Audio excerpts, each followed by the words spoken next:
अस्सलाम वालेकुम रहमतुल्लाहि व बरकातहू। मैं अब्दुल शफीक खान रायपुर छत्तीसगढ़ से आप तमाम दोस्तों का इस्तकबाल करता हूं। अल्लाह आप लोगों को तंदुरुस्त व सेहतमंद व खैर वाफियत के साथ रखे। इसी दुआ के साथ दोस्तों मैं जो आप लोगों की खिदमत में नुस्खा पेश करने जा रहा हूं वो कमर दर्द ख़वातीन पर है। इंशाअल्लाह इस नुस्खे से वो ख़वातीन जिसके कमर में अक्सर दर्द रहता है, तो मेरे अल्लाह ने चाहा तो ये नुस्खा उनके कमर का जो मसला है वो हल कर देगा।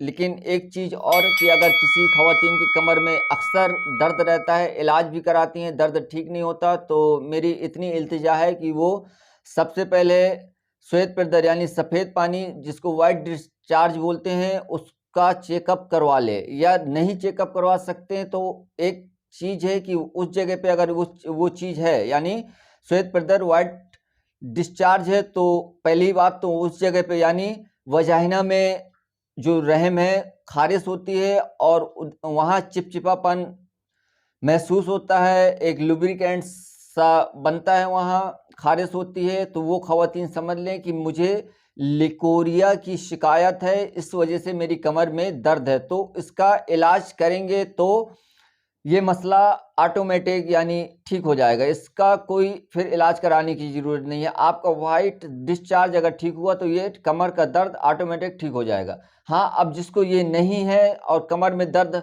हमेशा रहता है तो आपने करना यूँ है, बहुत ही आसान सा नुस्खा है। बाज़ औक़ात क्या होता है कि जब हम चेकअप कराते हैं कमर में तो डॉक्टर हजरात बोलते हैं नस दब गई है। मैं आपको यकीन दिला दूं कि नस कभी नहीं दबती।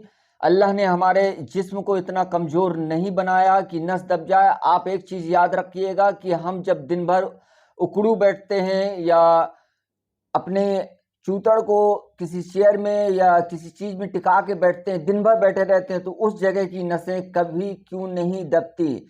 सिर्फ गर्दन और कमर की नसें क्यों दबती हैं? मेरे भाइयों, ये एक मेडिकल साइंस में ख्यालात है कि नस दब गई, नस दब गई, तो मैं इस चीज़ पे राजी नहीं हूँ। मेरे ख्याल से नस नहीं दबती, क्योंकि जिस चीज़ को डॉक्टरों ने कहा है कि नस दब गई है, ऑपरेशन करना पड़ेगा या और दूसरी चीज़ करनी पड़ेगी, मैंने वो चीज़ को ठीक किया हूँ। मेरा अल्लाह शाहिद है।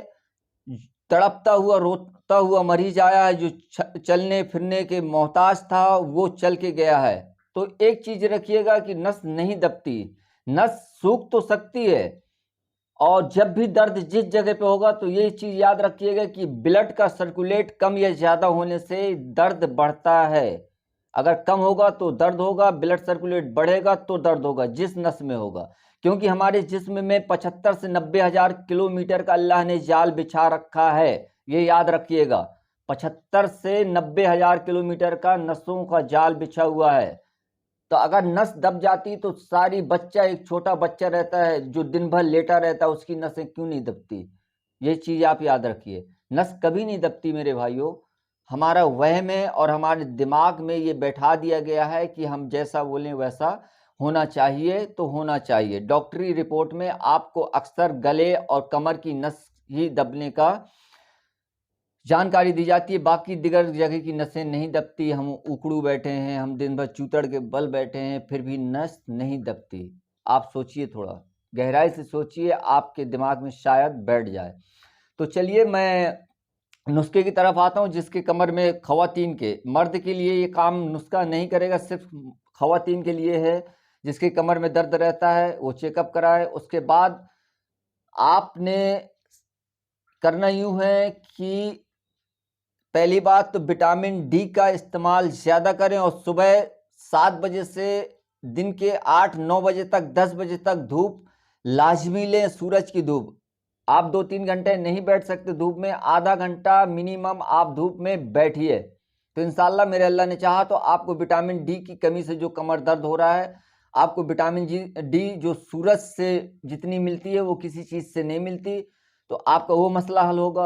अब दूसरा मैं नुस्खे की तरफ आता हूँ। आपने करना यूँ है, जिसको कमर में, जिस ख़वातीन को कमर में दर्द है, आपने करना यूँ है, 100 ग्राम सौंठ लेनी है, जंजीबील यानी सूखी हुई अदरक, 100 ग्राम सौंठ और 100 ग्राम मेथी दाने, मेथरा नहीं लेना, जो अचारों में डाला जाता है वो नहीं लेना आपने। मेथी दाना, छोटा दाना होता है, वो लेना है 100 ग्राम।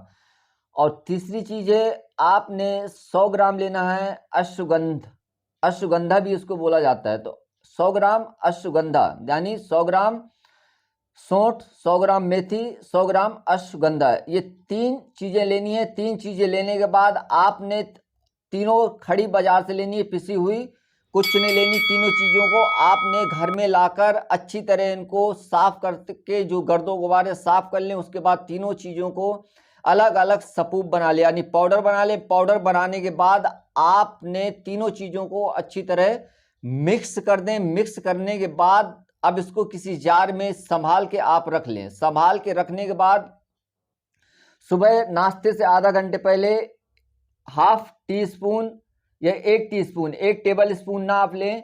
अगर बॉडी कमजोर है तो आप हाफ टी स्पून ले लें। अगर बॉडी आपकी तंदुरुस्त है तो 1 टीस्पून हल्के कुनकुने दूध में आप इसको घोल के पी लीजिए। और इसी तरीके से शाम को पी लीजिए। तो इंशाल्लाह वो खवातीन जिसके, वो मेरी माँ, वो मेरी बहनें जिनके कमर में अक्सर दर्द रहता है, इलाज भी करा रही हैं लेकिन कोई फायदा नहीं पहुंच रहा, दवाएं खा खा के तंग आ गई हैं, इंशाल्लाह मेरे अल्लाह ने चाहा तो मुसलसल अगर इस नुस्खे को 2 से 3 माह इस्तेमाल कर लिए तो उनका जो सालों से कमर का दर्द मसला हल नहीं हो रहा, तो मेरे अल्लाह ने चाहा तो इससे उनके कमर पे जादू का असर करेगा और कमर का दर्द ठीक हो जाएगा। तो और दूसरी चीज, जो शादीशुदा खवातीन है, अगर कमर में पेन यानी दर्द रहता है तो मुबाशरत से बचा करें। क्योंकि मुबाशरत, अगर कमर में दर्द है, मुबाशरत कई बाज औकात खवातीन भी शौकीन होते हैं, मर्द भी शौकीन होते हैं कि आए दिन उनको मुबाशरत करने का शौक बढ़ता है, सुकून मिलता है, अच्छी चीज़ सुकून मिलता है। लेकिन अगर कमर में तकलीफ है तो थोड़ा मुबाशरत से बचें तो उनके सेहत के लिए फ़ायदेमंद होगा। तो चलिए दोस्तों, ये मेरा आज का नुस्खा था। इसी के साथ मैं आप लोगों से इजाज़त चाहता हूँ। अल्लाह हाफिज।